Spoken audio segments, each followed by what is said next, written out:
Today we're diving into OpenArt AI, a fully feature web-based AI art platform. It's attractive, but is it legit or just overhyped? Let's unpack everything you need to know. Quick disclaimer, this is based on research and user feedback, not professional advice. OpenArt describes itself as a powerful, accessible AI art suite developed by ex-Google engineers aimed at empowering creators.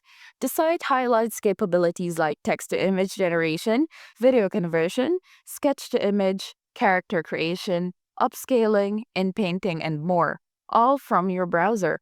It's billed as boundary-free creative with both free and premium plans. Unite.ai praises OpenArt for its user-friendly interface and rich toolset, even supporting advanced features like prompt editing, fine-tuning models, and diverse style options. The platform uses strong AI models, including DAL, E3, and Stable Diffusion. Some drawbacks include limitations in the free tier and occasional distortion in outputs. If we talk about reputation and real user feedback, on Product Hunt, the platform holds a 4.2 out of 5 rating from 50 user reviews. Users love its artistic style, variety, and creative freedom, but mention pricing concerns and occasional misleading free trials. Reddit, however, shows more polarized opinions. Some users advise against it, citing inaccessible cancellation, automatic charges, or poor customer support. One reviewer was frustrated that they couldn't cancel mid-year despite being told they could.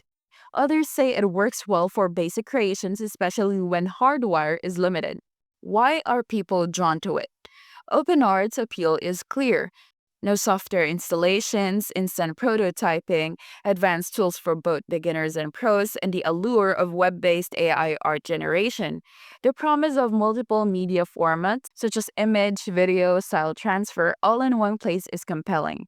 But catchy marketing can obscure real downsides like pricing traps and support challenges. For the final verdict, if we do legitimacy check, OpenArt AI is legitimate software created by a real team offering powerful AI art tools via the browser. Its strengths are its rich, all in one feature set, easy for beginners with advanced tools for creators, strong image quality and customization, and as for the areas of caution, free tier is limited, some reports of difficult cancellation and billing issues, and image distortion or error feedback emerges occasionally. Bottom line, if you're looking for a convenient web based AI art tool with serious creative potential, OpenArt is worth a try, especially with free credits. Just tread carefully on subscriptions and always check your account settings. That's our look at OpenArt AI. Have any of you used it? What's your experience? Let us know in the comments. Is this review help? Smash that like button, subscribe, and ring the bell for more clear-cut app reviews. Until next time, stay creative and informed.